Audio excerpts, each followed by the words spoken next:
Welcome, one and all summoners, to Vision Denial. My name is Sam, and this week, Gen G wins MSI, the meta that is attached to it, future of Worlds qualification, and more in this week's episode of Road to MSI. Let's begin.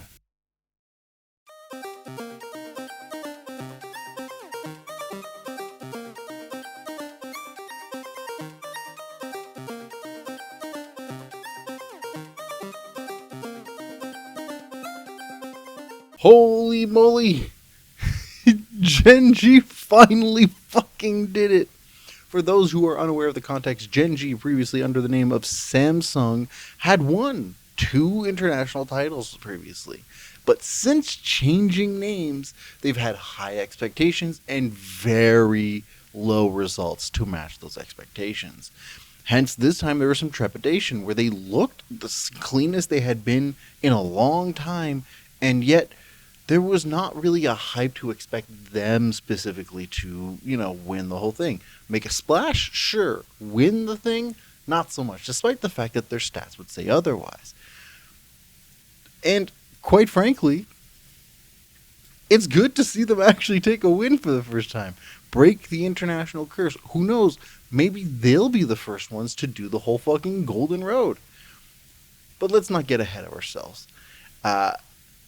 Let's actually just explore, if those who are not familiar with this channel, I do reviews of each best of 5 that come up against for during the year, and at this particular moment, let's just watch the last remaining best of 5s that happened during this tournament. We surprisingly say goodbye to Top Esports, and not because G2 couldn't do it, these teams stat-wise are pretty close, but because it was so one-sided. Now, Top Esports come in with a very stock standard approach to the game with excellent vision, neutral control, and coordination, just solid. Their usual issues wouldn't even be the crux of the series because, while yes, their early game and side lane controls is still worrisome, it's their proactivity overall and how slow to start they've been with anything related to adaptation and control. Hopefully, this becomes a wake-up call for them going into summer. G2, for their part, play even cleaner than ever, so well prepped with incredible early game control, vision play, macros, and even more importantly, the micro errors are left to a minimum. At the rate they are going, they might make a big splash for the lower finals, if not the grand finals. But we can still see some of their cockiness pick through every so often. My MVP for this series is Hansama, who was just playing out of his mind. This was the MSI main stage, round 2 of the lower bracket. Top Esports of the LPL versus G2 Esports of the LEC. We say goodbye to Team Liquid. They had a much stronger showing this series than expected. Granted, much stronger showing in this tournament than expected. There's strong coordination, macro play, excellent vision, and solid understanding of the win conditions. The only thing holding them back was the consistent proactivity. It was just, regardless of the stage of the game or leads, we would see a Team Liquid that would flip between proactivity and passive play, never sticking to a tempo for the game. Now, when T1 would play questionable and Team Liquid was proactive, it looked great for them. But it also looked awful when they would play from behind and T1 had their shit together. Speaking of, T1 still are their own worst enemies, drafting for far too much complexity against teams that can keep up with some of their shenanigans, because the last game is a huge indicator of what we expect of them. Relentless pressure with full control of the macro, and instead we only got that occasionally when pushed to the brink. Hopefully this is corrected before their rematch against G2. At their best currently, T1 is a strong candidate for the finals, but they have to be consistently their best. My MVP for the series is Gumayusi, who continues to be the most consistent player on their squad. This was the round 2 of the lower bracket of MSI's main stage, Team Liquid of the LCS versus T1 of the LCK. Now, this is what it looks like when 2 first seeds face off against each other. Now, BDBD continue their signature form of aggression and control around neutral objectives in ways that really test Gen G in their ability to go toe-to-toe in skirmishing and macro play.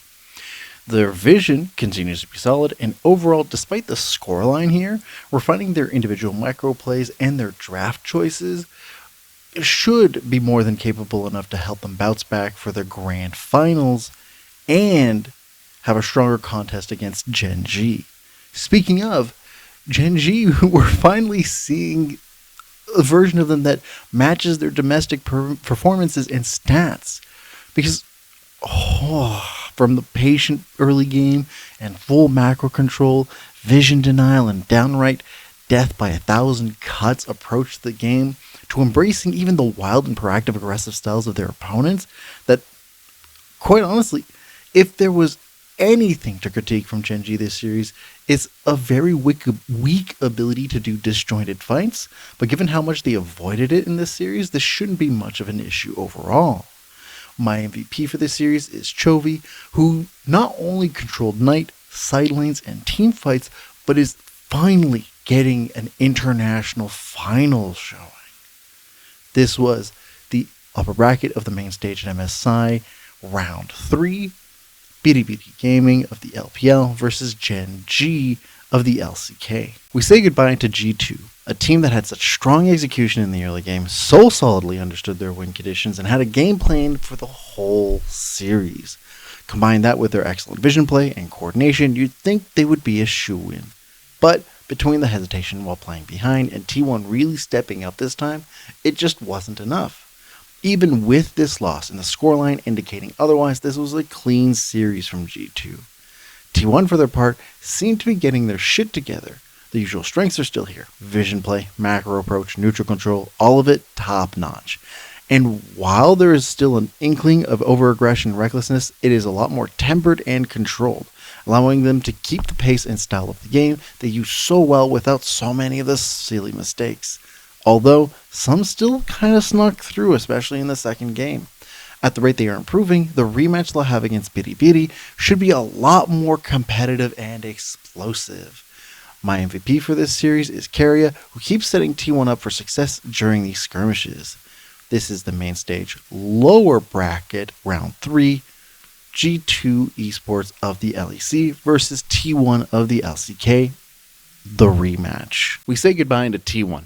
No matter the pace of improvement, some of their shortcomings with drafting still remains. There's a world in which I see them get the win in this series, from vision, coordination, macro approach, and neutral setups still excellent across the board, but drafting in a way that makes their lives harder and then struggling to keep up once deficits are set makes this a rough series to get, especially against Bidi. T1 are a force to be reckoned with, and as time moves forward, it will not shock me to see them at Worlds. With that, Bidi continue to show us why they are considered the best team fighting team in the world. While they match T1 in terms of vision and neutral setups, their macro approach is just a little lackluster, and this is especially felt once a deficit is established against them. But the ways in which they skirmish with such strong coordination, and you match that with some excellent adaptations between games with drafts and in-game itself, you have a team set to get the rematch at the grand finals and likely pull off a successful win. My MVP for this series is Ben, who was a difference maker in the team fighting to disrupt T1 at all angles. This was a rematch at the lower bracket for the main stage, round 4, T1 of the LCK versus Bidi Gaming of the LPL. Congrats to Gen G on being the MSI champions and the first team to qualify for Worlds. Asterisk. Now, this series seriously could have gone either way with these teams. There's a noticeable step up from Bidi where they excel in skirmishing and coordination, usually, and it's their vision, neutral setups, and especially their macro play that has had a huge upgrade.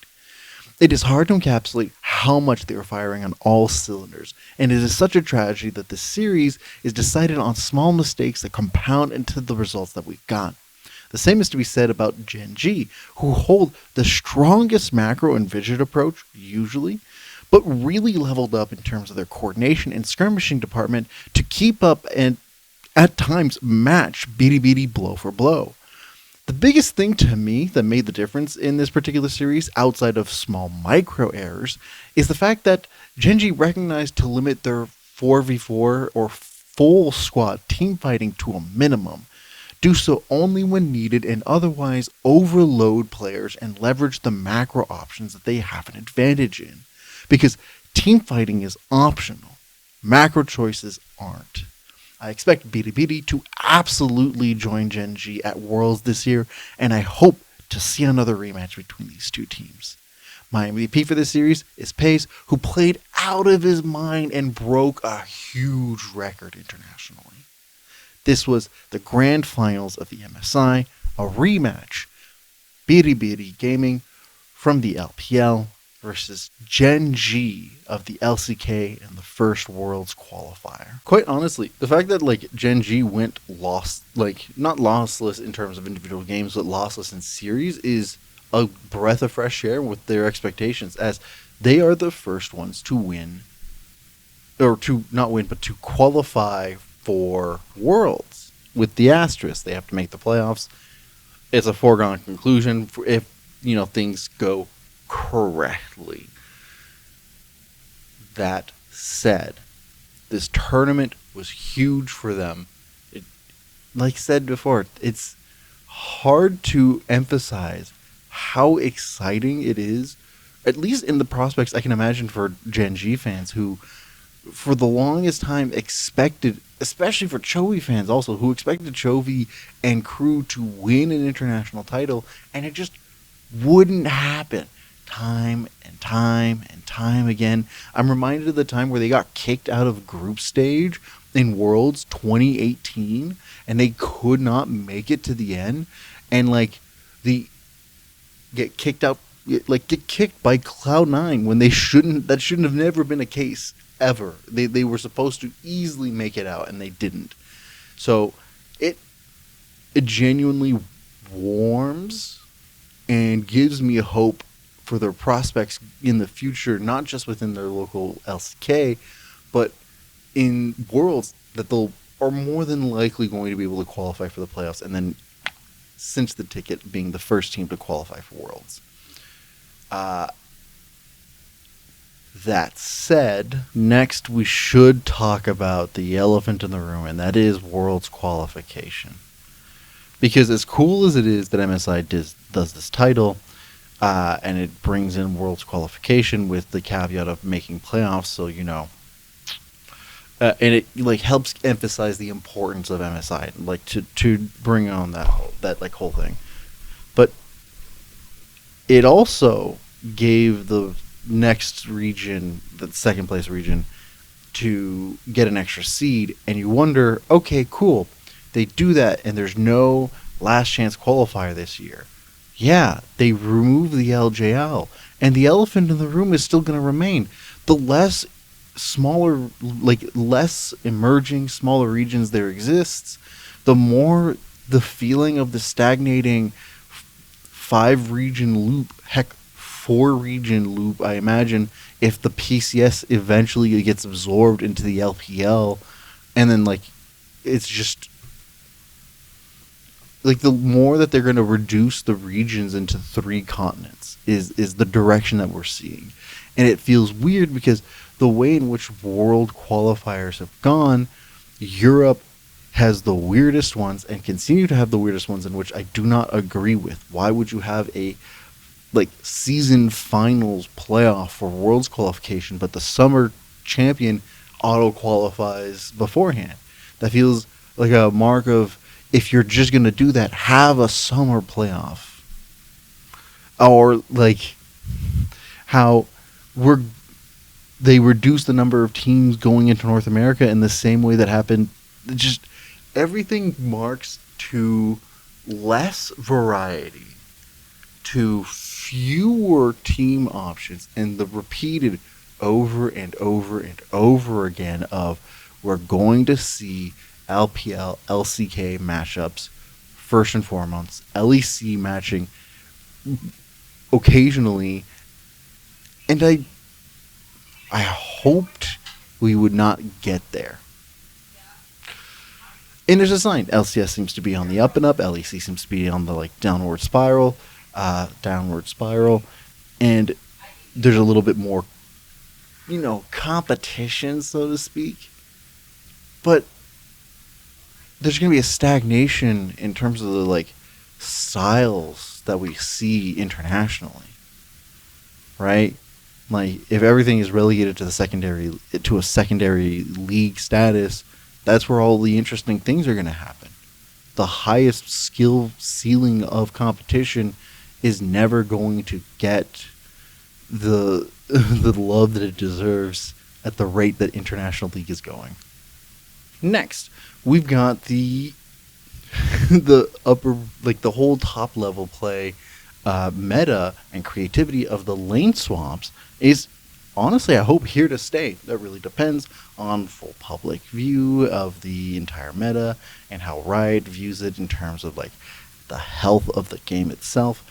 But I think keeping it is great because it is an opt-in and not like a mandatory type of situation, and it's mostly about lane matchups that dictate if there needs to have a lane swap. And so if they really want to get rid of it, then they change the lane matchups to be a little closer or a little more even to break the habit of doing lane swaps. And even then, there are some of these best of fives that happen in MSI where 0 lane swaps happened at all. It was straight up just standard laning, and frankly, I'm all for it. It was fun to see competitive league not just be one thing continuously. A complaint that has been circulating around of things seem boring, as if the game is going to die. Although this kind of talk happens every year, and here we are still, like, what is this, year 15 of this game existing, and yet not going anywhere anytime soon. So I'm hoping that the effects of the lane swap meta means that there's more creativity with drafting. In fact, G2 is the best example of this. They were the most creative with the drafting phase as well as the approach to lane swap. That there's more creativity in terms of the approach to macro play. And this is partially helped by the introduction of grubs, but I would hope that, because I don't like grubs, they are interesting. They shook things up a little bit in terms of macro play, but yeah, it's something else. But that's for a next year thing. All of those things combined helped to change the face and approach of the ways that the first 5 to 8 minutes of a game is played, and that then changes the late game. Because, like, nobody's disputing that the late game, or like mid to late games, are like the same. They're pretty different, and they're very contextual to how the beginning of the game works. But it's the beginning of the game that is very boring. Or, not boring, but is like very similar and samey when it's just standard laning. Or in the case from the first time lane swap metas were things where there's like just rush, like turret rushing. And those can get monotonous. They can be monotonous. This is a case in which the first 10 minutes of every game this tournament has been interesting. The approach has been unique.